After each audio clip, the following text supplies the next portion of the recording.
First ever factory outlet లో దంతెరా sale offer ఈ నెల 15 నుంచి 20 వరకు Mukunda jewellery Purvi grand opening November 1 KPHB లో. నా పేరు ఆసంపల్లి సంపత్ కుమార్, మాది మంచిర్యాల జిల్లా చెన్నూరు నియోజకవర్గం. ఈరోజు మరి పొమ్మనక పొగబెట్టినట్టు ఉన్నటువంటి ఈ పరిస్థితి కాంగ్రెస్ సర్కార్ ఈ తెలంగాణలో తెచ్చింది. ఎందుకంటే మరి తను ఏదైతే అధికారంలోకి రావాలన్నటువంటి అధికార దాహంతో ఇచ్చినటువంటి అనవసరమైనటువంటి మరి చేతగాని చెవట దద్దమ్మలాగా ఉండేటువంటి హామీలను ఇచ్చి మరి ఈరోజు బీసీలకు మేము న్యాయం చేస్తామని ఉషకొల్పి మరి వారి ఓట్లను దన్నుకోవడానికి ఈ ఆనాడు ఎన్నికల మేనిఫెస్టోలో ఏదైతే 42% ఇస్తా అన్నటువంటి రిజర్వేషన్ కామారెడ్డి డిక్లరేషన్ ఉందో మరి దాన్ని ఈరోజు తుంగలో దొక్కి తన చేతికి మట్టంటకుండా చేసుకుని తాను అక్కడ నుండి డైవర్ట్ అయినటువంటి పరిస్థితి ఈరోజు తెలంగాణ ముఖ్యమంత్రి రేవంత్ రెడ్డి చేసినటువంటి దాఖలాలు ఈరోజు కనబడుతున్నాయి. ఎందుకంటే అసలు రేవంత్ రెడ్డి నీకు రాజ్యాంగం మీద అవగాహన ఉందా లేదా అని నేను అడుగుతున్నా. నువ్వు ఒక హామీ ఇచ్చే ముందు మరి అది రాజ్యాంగబద్ధంగా మరి అయ్యే అవకాశం ఉంటుందా లేదా అని అడగాల్సినటువంటి తెలుసుకోవాల్సినటువంటి కనీస అవగాహన నీకు లేదా అని నేను అడుగుతున్నా.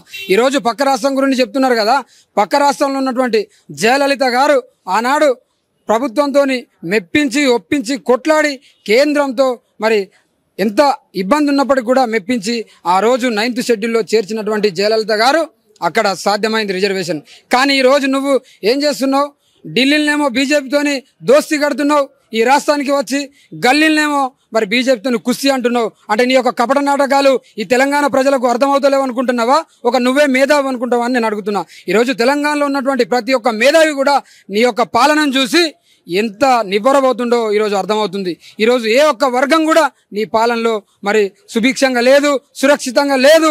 ఈరోజు రోజు రోజుకు బిక్కుబిక్కుమంటూ ఓవైపు రైతులు, ఓవైపు ప్రజలు, మరోవైపు విద్యార్థులు అనేక ఆర్ధనాదాలు పెడుతున్నటువంటి దాఖలాలు ఈరోజు కనబడుతున్నాయి. అసలు ఈ బీసీ రిజర్వేషన్ అనుకూలంగా నువ్వు లేకపోవడం వల్లనే ఈ యొక్క సమస్య తలెత్తింది. ఈరోజు నువ్వైతే ఏదైతే నువ్వు ఇచ్చినటువంటి హామీ ప్రకారం నిబద్ధతతోని నువ్వు కేంద్రంతో కొట్లాడి ఉంటే ఈరోజు ఈ బంధు అనేటువంటి కార్యక్రమం వచ్చేదని నేను అడుగుతున్నా. ఈరోజు బీఆర్ఎస్ పార్టీ అద్భుతమైనటువంటి కృషితో మరి ఈరోజు బీసీ రిజర్వేషన్కు అనుకూలంగా ఉంది. మొన్నటికి మొన్న కేటీఆర్ గారు ప్రెస్ మీట్ పెట్టి చెప్పడం జరిగింది, బీసీ రిజర్వేషన్ విషయంలో ముందు ఓటు వేసేది నేనే, అది బీఆర్ఎస్ పార్టీ అని కుండబద్దలు కొట్టినట్టు చెప్పిండు. అయినా కానీ నీకు ఎందుకు మరి ఈ విషయం పట్టడం లేదని నేను అడుగుతున్నా. నువ్వు ఢిల్లీకి వెళ్ళి ఏదో తూతూ మంత్రంగా ఏదో జంతర్ మంత్ర దగ్గర ఫోటోలకు పోజులు ఇచ్చి ఈరోజు నువ్వు అక్కడ ధర్నా చేసినని ప్రజలను మెప్పియడానికి పోయినావు.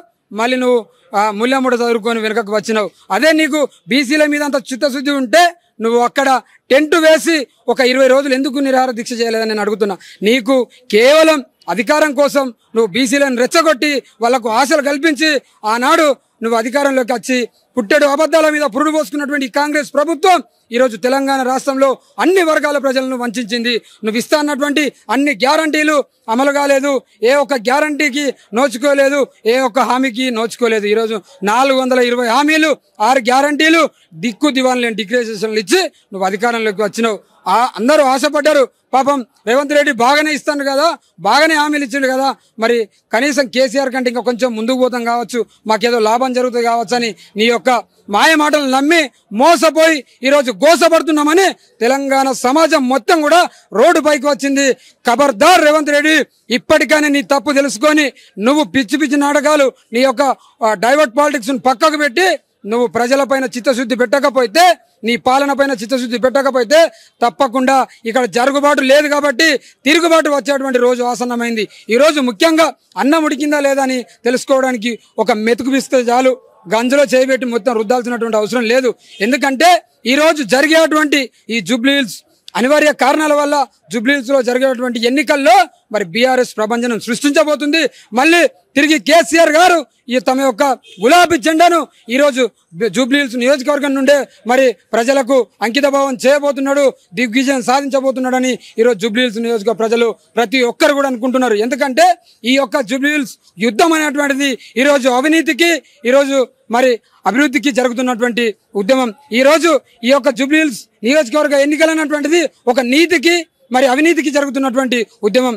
ఈరోజు జూబ్లీహిల్స్ ఎన్నికలు అనేటువంటిది ఒక రైతులను దగా చేసినటువంటి కాంగ్రెస్ ప్రభుత్వానికి, రైతులను ధీమాగా ఉంచినటువంటి బీఆర్ఎస్ కేసీఆర్ గారికి జరుగుతున్నటువంటి ఉద్యమం. కాబట్టి తప్పకుండా ప్రజలు మరి ఈరోజు కేసీఆర్ గారి నాయకత్వం పోగొట్టుకున్నందుకు ఎంత బాధపడుతున్నారో, ఎంత తపన పడుతున్నారో వారికి వారు రియాలిటీగా వారికి వారు ఫీల్ అవుతున్నారు. కాబట్టి తప్పకుండా ఈ ఎన్నికల్లో భారీ మెజార్టీతో మరి మాగంటి గోపీనాథ్ గారి సతీమణి అయినటువంటి మాగంటి సునీతమ్మను కేసీఆర్ గారి నాయకత్వాన్ని బలపరచడానికి ప్రతి ఒక్క బిడ్డ కూడా ఈరోజు నడుం కట్టి అందరు కూడా రోడ్డు పైకి వచ్చారు. మా కేసీఆర్ గారి నాయకత్వమే సుభిక్ష, కేసీఆర్ గారి బీఆర్ఎస్ పాలనే శ్రీరామ రక్ష అని ఈరోజు ప్రతి ఒక్క గొంతు కూడా ముక్త కంఠంతో జూబ్లీహిల్స్ నియోజక ప్రజలు మొత్తం కూడా ఈరోజు బీఆర్ఎస్ వైపు ఎప్పుడెప్పుడు ఎలక్షన్ జరుగుతుందా, ఎప్పుడెప్పుడు ఓట్లు బీఆర్ఎస్ గుద్దే మరి భారీ మెజార్టీతో కేసీఆర్ గారికి బహుమానంగా ఇవ్వబోతున్నామా అని వాళ్ళు ఆసక్తిగా ఎదురు చూస్తున్నారు. కాబట్టి తప్పకుండా నీ యొక్క తప్పు నీకు తెలుసు,